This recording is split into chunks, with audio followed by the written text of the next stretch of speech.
আজ আমি আপনাদের সাথে যে অভিজ্ঞতা শেয়ার করব সেই অভিজ্ঞতা যতটা ভয়ঙ্কর তার থেকেও বেশি অদ্ভুত। অদ্ভুত এই কারণ এই যে আমি ঘটনাগুলোর কথা বলছি সেই ঘটনা বা অভিজ্ঞতা ঘটেছিল বাড়ির একজনের সাথে। এবার যখন এমন কিছু ঘটনা যেগুলো বেশ ভয়ঙ্কর বাড়ির একজনের সাথে ঘটে, তার উপর দিয়ে কি যায় শুধুমাত্র সেই বুঝতে পারে। নমস্কার, আমি জো, আশা করি সবাই খুব ভালো আছেন। আর আজ আমি আপনাদের সাথে শেয়ার করব বর্ষা কুণ্ডুর ঘটনা। বর্ষার জীবনে 2 থেকে 3 মাস এই সময়টা খুব খারাপভাবে কেটেছে। কেন খারাপ এবং কতটা ভয়ঙ্কর সেই ব্যাপারগুলো শুনবো আমরা বর্ষার মুখ থেকে। তাহলে চলুন, আজকে আর বেশি কথা বাড়াচ্ছি না, সোজা চলে যাই আজকের এপিসোড। আজকে আপনাদের জন্য রয়েছে একটাই অভিজ্ঞতা, শুনুন এবং শুনে জানান আপনাদের কি মনে হয়। নমস্কার দাদা, আশা করি খুব ভালো আছো। আমি উত্তর 24 পরগনা জেলার নৈহাটি শহরের বাসিন্দা। আমার নাম বর্ষা কুণ্ডু। আজকে আমি আমার লাইফের অভিজ্ঞতা নিয়ে বলবো, কারণ এরকম ধরনেরও যে জিনিস হতে পারে আমি কখনো লাইফে ভাবিনি। আগেও হালকা 1-2বার হয়েছিল, আর এইটা আমার জীবনে সব থেকে বড়। 2023 সালের ঘটনা, ঠিক মাঝামাঝির দিকে, জুলাইয়ের পরে। এটা প্রায় 2-3 মাস ব্যাপী এই ঘটনাটা আমি তোমাদেরকে বলবো। ঘটনাটা ঠিক হয় আমি আসলে একজন অ্যাথলিট। আমার লাইফে অনেক স্ট্রাগল আছে এবং হবেও, কিন্তু এই স্ট্রাগলটা একটু অন্যরকম ছিল।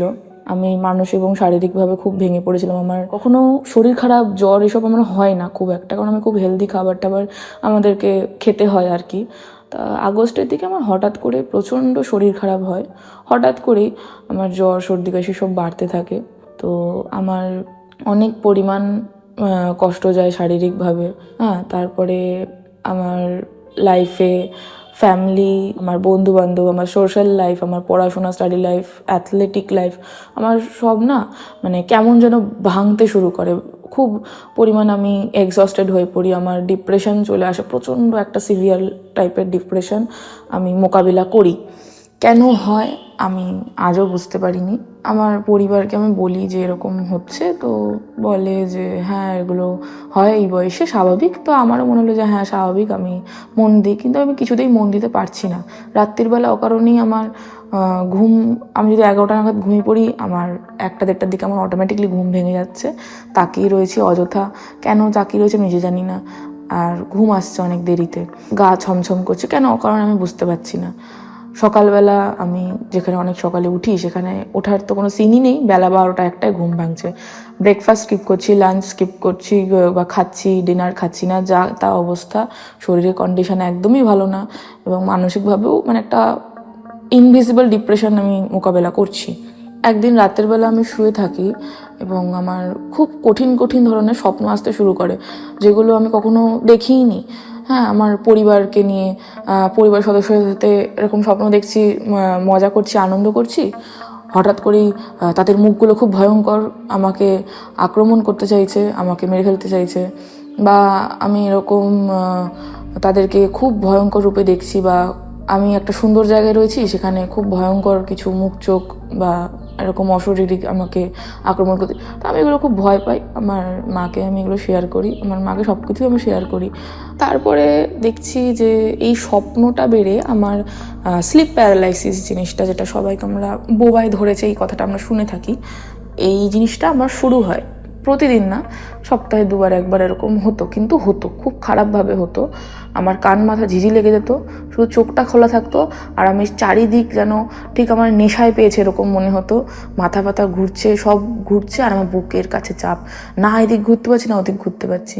এত কষ্ট হতো সকালবেলা, মানে অসম্ভব ভয়, মানে এমন হয়েছিল রাতে ঘুমাতে আমার ভয় লাগতো, এত পরিমাণ কষ্ট করেছি। তা এটা চলতে থাকে। এরপরে আরও ভয়ানক কিছু শুরু হয়, যেটা আমি কখনো আশাও করিনি। আমি রাত্রিবেলায় আমার ঠিক, এটা আগে কখনো আমার হতো না, 1:30 কি 2টোর দিকে, যেটা আমরা সাধারণত, আমি পরে এগুলো রিসার্চ করে জানতে পাই যে 1:30 থেকে 3:30 অবধি ডেভিল আওয়ার্স হয়। ওই টাইমটা কখনো আমার ঘুম ভাঙতো না। তারপর আমি নোটিস করি যে আমার ওই টাইমটাতে ঘুম ভাঙতে শুরু করেছে, এবং আমি ওই টাইমটায় ওয়াশরুম যেতাম, বাথরুমে যেতাম। এবং যখন আমি উঠতাম, আমার বাড়ির 2টো দরজা, একটা বারান্দা, একটা উপরের ছাদে যায়, আর একটা নিচের দিকে, আমি দোতলায় থাকি, আর একটা নিচের তলায় যায়। তো যে উপরের তলায় যায়, যে সিঁড়িটা, আমি জাস্ট নোটিস করি আমার ঘরটা দিয়ে বেরিয়ে ডিরেক্ট সিঁড়িটার ওপরে যেন কিছু একটা আমাকে দেখছে। আমি পরোয়া না করে আমার পাশেই একদম লাইটের সুইচ, বারান্দার বড় টিউবলাইট, আমাদের বাড়িতে প্রচুর আলো রয়েছে, তো সেই আলো আমি সব জ্বালিয়ে দিয়ে বাথরুমে যেতাম এবং আসার সময় আমি দৌড়ে দৌড়ে বাথরুম থেকে বাইরে ঘরে ঢুকে যেতাম ভয়ের চোটে। এরকম আমি নোটিস করতে থাকি যে ওই মাঝরাত্রিবেলা যখন বাথরুম পেত, ওই ওপরের সিঁড়ির ওখান দিয়ে কেউ আমাকে একটা দেখছে। এবং কিছু দিন পরে এই দেখাটা যেন আমার নোটিস করতে শুরু করে একটা ঝলকে ওই যে মুন্ডু বাড়ি কেউ দেখছে সে যেন সোজাসুজি দাঁড়িয়ে রয়েছে, এক ঝলকে জাস্ট হুশ হয়ে গেল এরকম একটা ব্যাপার। কিন্তু আমি তারপর থেকে দেখি যে ওই জিনিসটাই নিচের সিঁড়িতে কেউ ওরকম দাঁড়িয়ে রয়েছে, একটা বিকট লম্বা জিনিস, কালো একটা ফিগার, হাতগুলোকে একটু বডির থেকে একটু দূরে, চেস্টটাকে ফুলিয়ে এরকম করে হাতটা লম্বা লম্বা নিচের দিকে, এরকম একটা ফিগার, অসম্ভব ভয়ঙ্কর একটা ফিগার দাঁড়িয়ে রয়েছে একদম স্টিলভাবে। তার চোখ মুখ কিছুই নেই, কিন্তু হাতটা জাস্ট অনেকটা বড়, মোটামুটি পেছন ছাড়িয়ে হাঁটু অবধি হাত, অনেকটা লম্বা। আমি প্রথম দফায় দেখে আমি ভয় পেতাম, তারপরে যেন আমি নিজের হ্যালুসিনেশন মনে করতাম যে এটা হতে পারে না, কিছুই না, এগুলো কিছুই না। আমি ভয় পেতাম না সাথে সাথে, কারণ বাথরুম তো যেতেই হবে না। আমি মাকেও কখনো ডাকিনি, এক দুবার ডেকেছিলাম, কিন্তু সে উঠে আমাকে বকাঝকা করতো যে কিছুই নেই, কি দেখছিস হ্যান ত্যান। তো একদিন এরকম হয়, আমি আমার যে ঘরটায় আমি থাকি সেই ঘরটায় আমি একা একা রাত্রি 1:30 নাগাদ উঠে আমি পড়ছিলাম, প্রায় 2:30 বেজে গেছে পড়তে পড়তে। আমি হঠাৎ করে আমার বারান্দার আর আমার ঘরের মাঝখানে জানলা আছে, সেই জানলাটা দিয়ে ভেতরের যে থাকে সে বাইরের জিনিস দেখতে পায়, কিন্তু বাইরের জিনিস ভেতরের লোক দেখতে পায় না, খুব ভালো করে দেখলে দেখতে পাবে। তো রাত্রির 2:30 নাগাদ আমার যেন মনে হলো অনেকক্ষণ ধরে বারান্দায় কেউ হাঁটাচলা করছে, কিন্তু আমি বোঝার চেষ্টা করছি না, কারণ আমাকে সাহসী থাকতে হবে।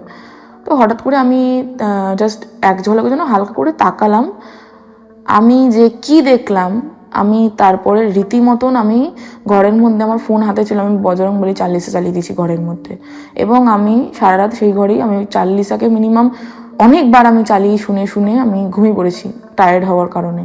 আমি যে কি দেখলাম, একটা ত্রিভুজ মতন মাথা ঠিক জানলার বাইরেটা দিয়ে, অসম্ভব দুটো জল জলের চোখ, দাঁতগুলো সামনের দিকে বড় বড়, আমার দিকে তাকিয়ে রয়েছে। মানে একদম ভয়ঙ্কর হবে, মানে যে কেউ দেখলে সেখানে হার্ট ফেল করবে। আমি সেই সিন দেখে চিল্লাচিল্লি করছি, কিন্তু ওই ঘরে যেহেতু এসি চলছে, গরমকাল, আমার ও ঘরে মা বাবা কেউ শুনতে পাইনি। আমার ও ঘরে যাওয়ার আমার নিজের ঘর থেকে বেরোনোর ক্ষমতা নেই। আমার ঘরে টিউবলাইট জ্বলছে, আমি সব লাইট জ্বালিয়ে দিয়েছি ঘরের, কিন্তু আমি সেই মুহূর্তে ও ঘরে যাওয়ার আমার কোনো ক্ষমতাই নেই। আমি এখনও বুঝতে পারছি সেটা কি সত্যি ছিল না আমি হ্যালুসিনেট করেছি। আমি বুঝতে পারছি অসম্ভব ভয়ঙ্কর একটা মুখ। এমনকি পরের দিন আমি হাতে এঁকে মাকে সেই জিনিসটাও আমি দেখিয়েছি যে কেমন ধরনের দেখছি। আমার মাও প্রচণ্ড ভয় পেয়েছে, এবং তারপরে আমি যেন এবার কিছু করা দরকার। তো আমি একটা ভালো পীর বাবাজি বলতে পারো, ওনার কাছে যাই, ওঝার কাছে ঝাড়াতে।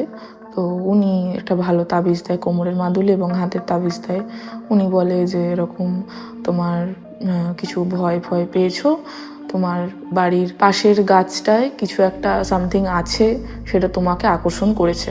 তো আমি প্রচণ্ড অবাক হই এবং ভয় পাই। তো তারা বললো যে এবার তুমি সেফ আছো, মোটামুটি অসুবিধা হবে না, যদি অসুবিধা হয় তারপর এসো। আমি তারপরে মনে করি যে হ্যাঁ, আমি একটা প্রায় স্বপ্ন দেখতাম, আমি এটা বলতে ভুলে গেছি, যে একটা গাছে থেকে একজন খুব ভয়ঙ্কর একটা ফিগার এরকম নাবতো পা লম্বা লম্বা করে, এবং আমি তাকে দেখতে পেয়েছি, এবং সে প্রচণ্ড ভয়ঙ্কর আমাকে দেখে তেড়ে তেড়ে আসতো। আমার ঠিক বাড়ির পেছনের গাছটায় রেগুলার বেসিসে আমি এই জিনিসটা দেখতাম। দিয়ে এইসব আমি বিশ্বাস করতাম না, কিন্তু তারপরে যখন এই জিনিসটা হতে থাকে, এরপরে আরও বাড়ে। মাদুলি দিতে কি হয়েছে আমি জানি না, জিনিসটা কিন্তু প্রচণ্ড পরিমাণ বাড়তে থাকে। আমি খেয়াল করি যে আমি বাথরুমে যাই, বাথরুমে, আমার বাথরুমটা ঈশান কোণের দিকে, আমার বাথরুমে আমি যখন স্নান করি, বেলার দিকে আমি স্নান করি, 2:30-3টার দিকে আমি স্নান করছিলাম। এবার স্নান করার সময় সবারই তো চুল মোটামুটি খোলা থাকে, এবার আমি ওই দিন সম্ভবত শ্যাম্পু করছিলাম। আমি যখন স্নান করতে যেতাম আমি খেয়াল করতাম, এখন এই সমস্যা কিন্তু নেই, একই বাল্ব জ্বালানো আছে, কিন্তু তখন এই সমস্যাটা হতো। আমি যখন বাথরুমের লাইটটা থর থর করে কাঁপতে, মাঝে মাঝে লাইটটা বন্ধ হয়ে যেত, কারেন্ট কিন্তু আছে কিন্তু লাইট বন্ধ হয়ে যেত। আর রাত্রিবেলা যদি বাথরুমে তো কোনো কথাই হতো না, হাতে ফোন নিয়ে যেতে হতো লাইট জ্বালানোর জন্য। আমি প্রচণ্ড পরিমাণ ভয় পেতাম যে কেন লাইটটা এরকম ধপ করে বন্ধ হয়ে গেল। হ্যাঁ, এবার আমি দিনের বেলা যত সামনে গেছি, ওদিন ঝড় উঠেছিল, দিনের বেলাতেই অন্ধকার হয়ে গেছে, আমাদের বাথরুমে আলো ঢোকে না। তো হঠাৎ করে এরকম লাইটটা দপদপ করতে করতে সত্যি সত্যিই ঝড় উঠেছিল, কারেন্ট চলে গেছে। আমার গায়ে তখন ভর্তি সাবান। এবার আমার বাথরুমের কোণের দিকে চোখটা যায়, আমি রীতিমতন আবার করে চিল্লাতে থাকি, বা ভূত ভূত ভূত করে আমি চিল্লাতে থাকি। আমি দেখছি বাথরুমের কোণে যে আমি সিঁড়ির নিচে যে ফিগারটা দেখতাম, ওরকম চেস্টটাকে ছড়িয়ে, পিঠটাকে ছড়িয়ে, হাতটা ওরকম লম্বা লম্বা একটা অবয়ব ফিগার ওরকমভাবে দাঁড়িয়ে রয়েছে ঠিক বাথরুমের কোণে লম্বালম্বিভাবে। ওই দেখে আমি যে কী অবস্থা, আমি কোনো দিকে না তাকিয়ে টাওয়ালটা জাস্ট আমি গায়ে জাস্ট দেওয়া, আমার ঘরে তো কেউ থাকে না বাবা মা ছাড়া, কোনোভাবেই দিয়ে আমি ভূত ভূত করতে করতে দৌড়েছি। আমার বাবা মা রীতিমন চিৎকার চেঁচামেচি করছে, কিন্তু ভাবছে যে আমার এটা হ্যালুসিনেশন করেছি। কিন্তু আমি জিনিসটা দেখে আমি এত ভয় পেয়েছি, একটা হালকা বাইরের থেকে একটা আলো ওর গায়ে আসছিল, আমি এত ভয় পেয়েছি জিনিসটা দেখে, মানে আমার গা হাত পা এখনও গরম হয়ে যাচ্ছে। আমি তারপরে খুব ভয় পাই, আমার মানে মাথার ঠিক ঠিকানা থাকে না, আমার কিছুতে মন বসছে না, অকারণে সুসাইড করা ইচ্ছে। যখনই কারোর সাথে ঝামেলা হতো, আমি জানি না কেন, খুব বড়সড় একটা বিপদের মধ্যে আমি গেছি দাদা, আমি জানি না কেন এরকম হতো আমার সাথে। রীতিমতন প্রচণ্ডভাবে আমি আবার সেই ওঝার কাছে যাই, ওঝাকে বলি, এবং ওঝা বলে যে সে কেন তোমাকে দেখা দিচ্ছে তুমি জানো, সে তোমাকে মারতে চায়। তুমি এমন কোনো গাছের তলা দিয়ে গেছো যে গাছের তলাটায় প্রচণ্ড পরিমাণ একটা পাওয়ারফুল অবয়ব সেইখানে বাস করতে, এবং সে তোমাকে আকর্ষিত করেছে। তা আমি বললাম যে কজন আমাকে ধরেছে? 2 জন। বলছে যে তোমার কিছু করতে পারছে না কেন জানো? তোমার হাতের এই মাদুলি আর কোমরের এই মাদুলির জন্য। তোমার আশেপাশে একটা সিকিওর একটা বাউন্ডারিজ করে দিয়েছি, সেই জন্য তোমায় কিছু করতে পারছে না। আমি বললাম যে, আমি ভালো মনে মনে ভাবলাম যে হ্যাঁ, এটা তো ঠিক যে আমাকে পুরো সিকিওর করে রাখা, যেন ওরা আমাকে বাইরে থেকে ভয় দেখাচ্ছে, আমার কিন্তু ভেতরে এসে কোনো ক্ষতি করতে পারছে না এরকম। তো ওরা আমাকে আবার ঝাড়ি দিল, তো বললো যে তুমি একটু দেখো ভালো করে। তা আমি একদিন আমার ঘরে খাটে শুয়ে আছি, আমার হঠাৎ করে আমার গা ভারী হয়ে যায়, আমি হঠাৎ করে আমার পাশ ফিরি, এবং পাশ ফিরে যেন কেউ শুয়েছিল, হুশ করে হাওয়া হয়ে গেল, এরকম কিছু একটা জিনিস। আমি এত ভয় পাই, আমি পরের দিকে খাটেও শুতে ইভেনচুয়ালি আমি ভয় পেতাম যে কেন এরকম হলো। আমি একা এত বড় জিনিসের সাথে লড়াই করছি, আমি বন্ধু বান্ধবদের বলতাম, ওরা তো রীতিমতন বলতো যে তোর বাড়ি হন্টেড হয়ে গেছে, তুই বাড়ি ছেড়ে দাও। আমার নিজের ভিটে বাড়ি আমি কেন ছাড়তে পারবো? আমি এত ভয় পেতাম। তারপরে আমার মানে কি বলবো, এটা কিভাবে আমি তাকে ধন্যবাদ দেবো আমার মাকে আমি জানি না। আমার অত বড় বড় ওঝা দেখালাম, তারা কিচ্ছু করতে পারলো না, জাস্ট আমাকে একটু সিকিওর করে দিয়েছিল, এটা মিথ্যে কথা বলবো না। কিন্তু আমার মা আমাকে বলল যে বুবু, তোকে এত বছর ধরে যে ভগবান তোকে বাঁচিয়েছিল, এবার তারই পালা, এটা তার পরীক্ষা, তোর নিচ্ছে পরীক্ষা। তুই তাকে এতদিন মনে করতিস না, এবার মনে কর, তুই ভগবানের পুজো করা শুরু কর। আবার অনেক বড় বিপদের মধ্যে রয়েছিস, তোকে এই বিপদ থেকে বেরোতে হবে, এবং তুই নিজেরই সাহায্য ছাড়া কেউ তোকে করতে পারবে না। আমি বললাম যে ঠিক আছে। আমি এমনকি আমার এমন নেগেটিভ হয়ে গেছিলো শরীরে, আমার হনুমান চালিসা আমি উচ্চারণ করতে আমার দাঁত কপাটি কাঁপতো, এবং আমার শরীরে একটা কম্পন অনুভব হতো, এবং যেন মনে হতো আমার কানের মধ্যে কেউ চিল্লাচ্ছে। আমি যখন চাল্লিশা পড়তাম, যেন কেউ হা হা করে চিল্লাচ্ছে, মানে এত কষ্ট হতো। আমি জানি না আপনারা কি মনে করছেন, সত্যি কি মিথ্যা, কিন্তু এগুলো আমার হতো। হ্যাঁ, তখন আমি আমার যে হনুমান চালিসা, শুধু চাল্লিশা না, পুরো যে রামস্তুতি, হনুমানষ্টক, পুরো রাম প্রণাম, সব কিছু দিয়ে পুরো বই যেটা হয় আমি সব পড়তাম, রেগুলারিটি করি। মঙ্গল শনিবার বা শুধু শনিবার আমি একদম রেগুলার বেসিসে পড়ি। বিশ্বাস করবেন না, কিভাবে আমি এখনও বুঝতে পারি না কি জাদু আছে সেই মন্ত্রে। সেই যে নেগেটিভিটি আমার বাড়ির থেকে পুরো চলে গেল, আমার বাড়িতে যে নেগেটিভিটি চলে এসেছিলো, অকারণে আমার ঘরে নোংরা জমতো, ঘরের লাইট ফাইট দপদপ দপদপ করতো, পচা গন্ধ বেরোতো আমার ঘর দিয়ে, হ্যাঁ, সব চলে গেল। সুন্দর সুন্দর গন্ধ আসতো, আমার ঘরের পাখি আসতো সুন্দর সুন্দর হরেক রকমের। আমার ঘরের যে আমি গাছ উৎপাদন করি, সেই গাছগুলি নতুন করে ফুল গজাতে শুরু করে। আমি নোটিস করি আমার শরীরে অনেক পজিটিভ, আমি সকালবেলা করতে শুরু করি, আমার রাতের ঘুম ভালো হয়, আমি খেতে পারি, হ্যাঁ, আমি অনেক সুস্থ থাকতে শুরু করেছি আগের থেকে। এবং সেই জিনিসটা আমি আর দেখতে পাইনি কখনো। আমার মায়ের কারণে আজ আমি সেই প্রবলেম থেকে পুরোপুরি মুক্ত হয়ে গেছি। সেই হনুমান চাল্লিশাই আমার জীবনের সব থেকে বড় যে আমাকে সেভ করেছে ওই জিনিসটার থেকে, নাহলে হয়তো আজ আমি বাঁচতাম না কি মরে যেতাম আমি নিজেও জানি না। আশা করি আমার এই দুনিয়ায় থাকতামই না, যে জিনিসটা শুরু হয়েছিল আমার সাথে কেউ ছাড়াতে পারেনি একমাত্র হনুমান চালিসা ছাড়া। তো আশা করি আমার এই গল্প আপনার ভালো লাগবে। আর আমার লাইফে আরও অনেক গল্প হয়েছে ছোটোবেলার, এটা একদম রিসেন্ট বড়োবেলার, এটাই আমার জীবনের সব থেকে বড়ো ঘটনা ছিল, তোমাদের সাথে শেয়ার করলাম, দাদার সাথে শেয়ার করলাম। আর এরপরে আমার ভাইজাকের একটা ঘটনা আছে, সেটাও আমি বলবো আপনাদের সাথে, আশা করি ভালো লাগবে। নমস্কার দাদা, এখানেই রাখলাম। আমার মনে পড়ে না আমি এইরকম কোনো অভিজ্ঞতা আগে শুনেছি কিনা, তবে বর্ষার এই অভিজ্ঞতাটা কিন্তু বড়ই অদ্ভুত। মানে ভেবে দেখুন, সে বুঝতে পারছে তার সাথে হয়তো সবকিছু নর্মাল নয়, তবে প্রথম থেকে সে কিন্তু বাড়ির লোককে বোঝাতেও পারছে না এবং নিজেকেও বোঝাতে পারছে না। নিজেও মনে করছে যে ব্যাপারটা হয়তো হ্যালুসিনেশন, কিন্তু পরে যখন বাড়ির সবাই সবটা বুঝলো ততক্ষণে জানা গেল ব্যাপারটা বেশ গোলমেলে এবং ভয়ঙ্কর। তবে যাই হোক, বর্ষা এখন একেবারেই ঠিক আছে এবং এরপর থেকে আর তেমন কোনো সমস্যা হয়নি। আশা করি বর্ষার এই গা ছমছমে অভিজ্ঞতাটা আপনাদের ভালো লেগেছে। নিজেদের ফিডব্যাক অবশ্যই আমাদের সাথে শেয়ার করবেন, এবং যদি আপনারও কোনো এক্সপিরিয়েন্স থেকে থাকে আপনি কিন্তু সেটা খুব সহজেই আমাদের সাথে শেয়ার করতে পারেন। আপনার জীবনের যে কোনো রকমের এক্সপিরিয়েন্স কিন্তু আপনি শেয়ার করতে পারেন। আপনাকে শুধু লিখতে হবে অথবা রেকর্ড করতে হবে, তারপর পাঠাতে হবে আমাদের ফেসবুক পেজে, অথবা আপনি মেইল করতে পারেন। আমাদের ইমেল অ্যাড্রেস storywithjoe@gmail.com। আর যারা এখনও পর্যন্ত আমাদের ফেসবুক পেজ ঘুরে দেখেননি, একবার ঘুরে আসতে পারেন, কারণ সেখানেও নিয়মিত অভিজ্ঞতা শোনানো হয়। আজকের মতো আড্ডা আমরা এখানেই শেষ করছি। আপনাদের সবার সাথে দেখা হবে পরের এপিসোডে। ততক্ষণ সবাই খুব ভালো থাকবেন।